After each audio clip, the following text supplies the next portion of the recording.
Hi guys, welcome back to my kitchen. So, kali ni aku nak tunjukkan korang macam mana buat apam kampung. Apam kampung ni merupakan kuih yang paling senang sekali. Korang hanya perlukan 3 bahan je, iaitu tepung gandum, gula dan juga yeast. Kesemua bahan yang aku tunjukkan ni, korang hanya perlu campurkan je. Pastikan korang campurkan kesemua bahan ni dalam satu mangkuk yang besar, okey?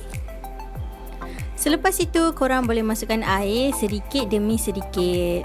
Okey, nama pun dah apam kampung kan? So, aku prefer guna tangan daripada guna whisk. Orang kampung mana ada whisk kan? So, cara kampung, kita gunalah tangan. Tapi tak ada masalah pun kalau korang nak guna whisk, okey?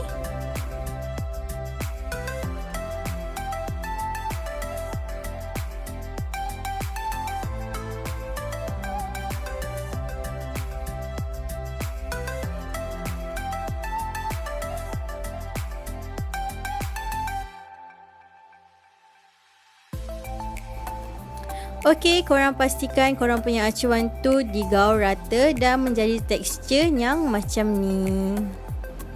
Selepas tu kita biarkan dia rehat sebentar dalam masa 1 jam untuk dia kembang macam ni. Kalau korang biarkan lama lagi, dia akan lagi kembang dan melimpah. So aku biarkan ni dalam sejam macam tu. Untuk mendapatkan permukaan apam yang licin, aku sapukan bekas acuan ni dengan sedikit minyak.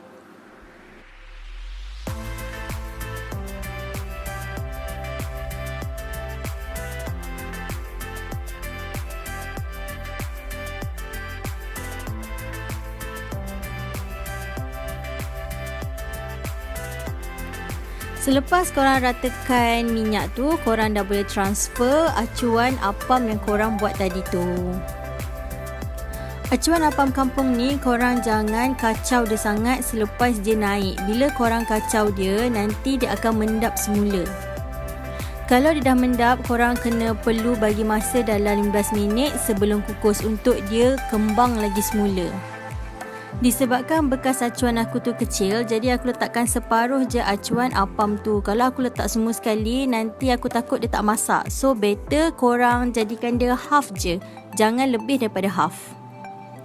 Dan pastikan bekas bungkus korang telah dipanaskan terlebih dahulu dan korang boleh kukus selama 45 minit hingga ke 1 jam. Untuk pastikan apam korang betul-betul masak, korang ambil satu lidi, cocokkan dan tengok kalau ada apa-apa yang melekat, korang kena kukus lagi dalam 15 minit. Tapi kalau bersih, korang dah boleh angkat dan sejukkan terlebih dahulu.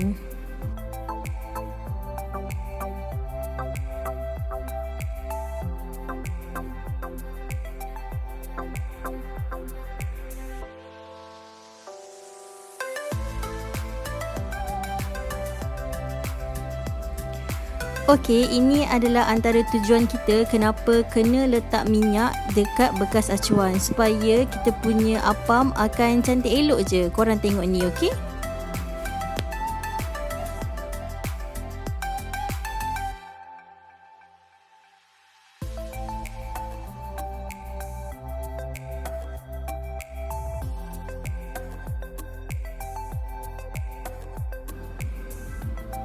Dan korang dah boleh hidang dah apam kampung ni. Pastikan korang gunakan pisau yang tajam dan juga bersih sebelum memotong apam kampung ni. Apam kampung ni kejadiannya sangatlah lembut. Korang perlu try, okey? Sebab semua barang ni mesti ada kat rumah korang kan? So, akhir kata daripada aku, siap!